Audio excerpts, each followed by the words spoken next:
Hello everyone, whitey friends from all over the world. Good morning, good afternoon, good evening to you guys. Saan mang panig ng mundo kayo naroroon yan. For today's video, sabi ko nga second part ng aking walking video. Ayan, ngayon papakita ko sa inyo yung Nuestra Señora de Salvacion Shrine, o yung, hindi pala siya shrine, yung giant statue. Ayan. But before anything else, ito muna siya. Pakita ko sa inyo yung mayon, diba? Ayan. Sa mga hindi nakapanood ng aking video, yung first part nito, yan, this one. Ayan, this is the second part. Ayan, ayan yung doon tayo pupunta, yung sa giant statue na yun, yung Nuestra Señora de Salvacion statue.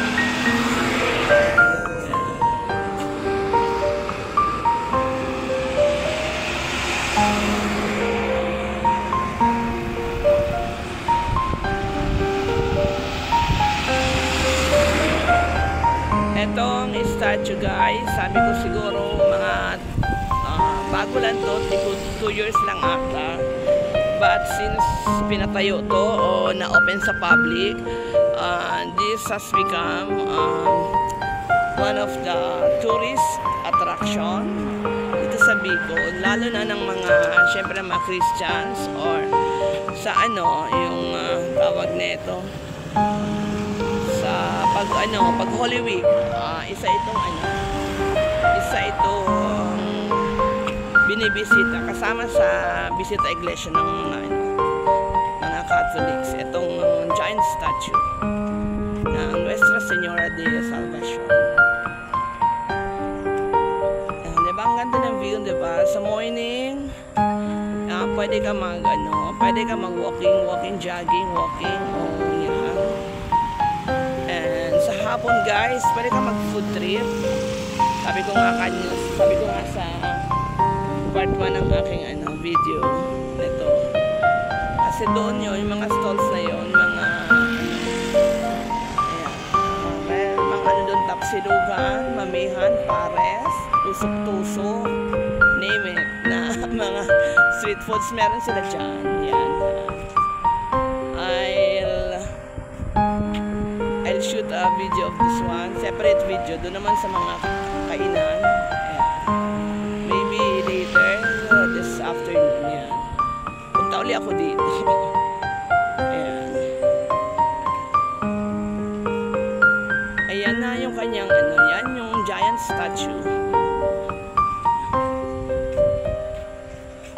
Diba, ayan, ang laki nga niya. Ba yung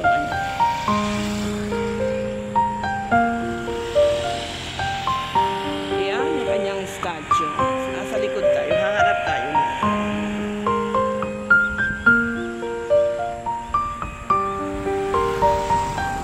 Ayan, upo muna tayo guys, upo muna. Pat ako'y napagod sa kapalakad. Pagod na lola niyo. Again, yung mga stalls na yun, yan, mga yung mamihan, paresan, lugaw, mami, yan, tusok-tusok, yan. Marami yan paghapon, marami tao dito.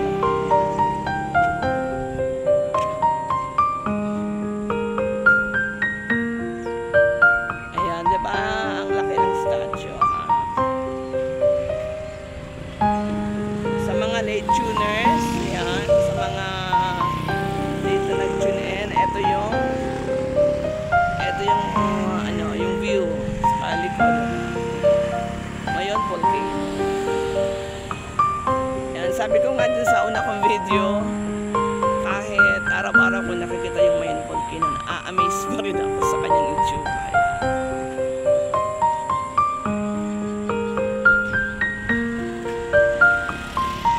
Ayan na guys, yung Nuestra Señora de Salvacion. Giant statue.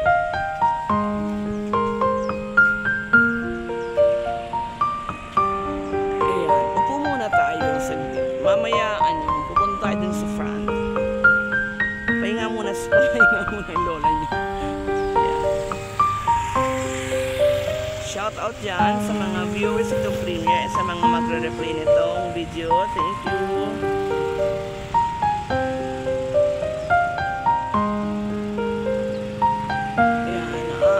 Just a brief history about this statue. This is called the giant statue of Nuestra Señora de Salvación in Legazpi City. This is a prominent landmark and symbol of faith for the Bicol region. It is the so far this is the tallest statue of the Virgin Mary in Bicol, is standing at 15 meters. 15 meters or 49 feet. And the statue is dedication to Our Lady of Nuestra Señora de Salvación, also known as Nuestra Señora de Salvación de Horma. Kanina, itong place na to is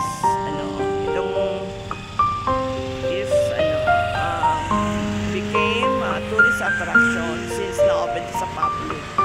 And kasama na siya sa mga pinupuntahan tuwing bisita iglesia na mga Catholics, diba? Pag Holy Week.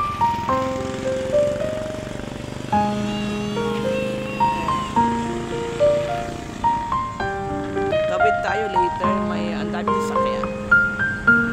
Tayo pwede ito. Tabi tayo sa bed.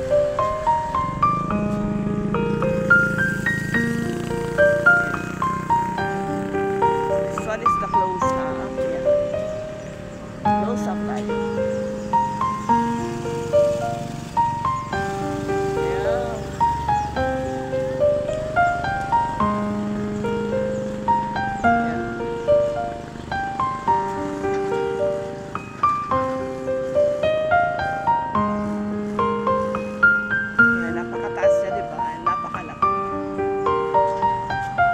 Nakalimutan ko na yung kanyang ano ba yung sculptor. Hello.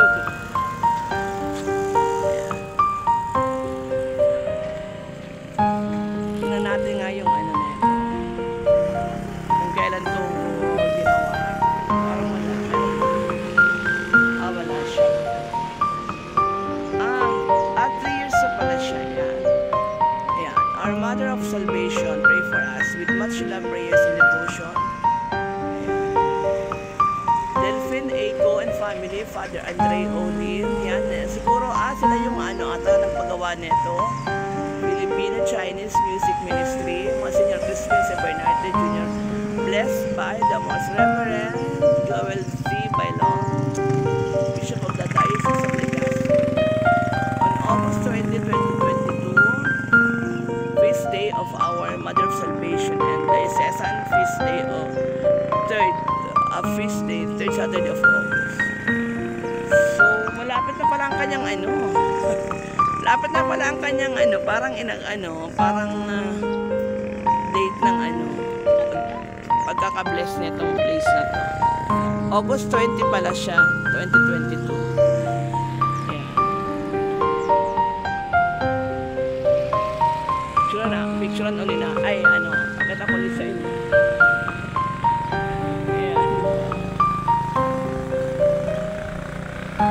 Ayan. Ayan siya, guys. Ang laki-laki niya.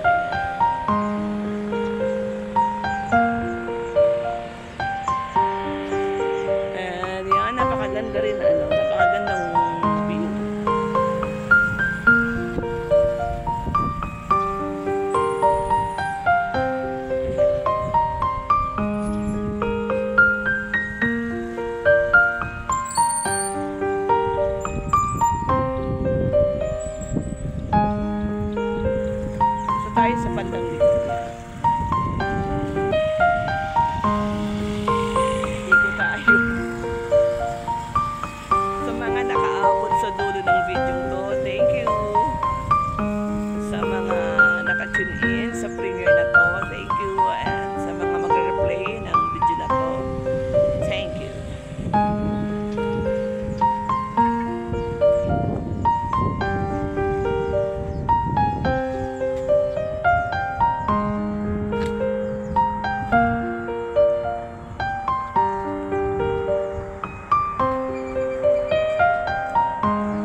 nagpagawa nito. This project was made possible through the generous efforts and contributions of Governor Alphonsus Bichara, Governor G. Escudero, and Congressman Joey Salceda, with special thanks to Mayor Noel Irosa. Ito pala yung may ano.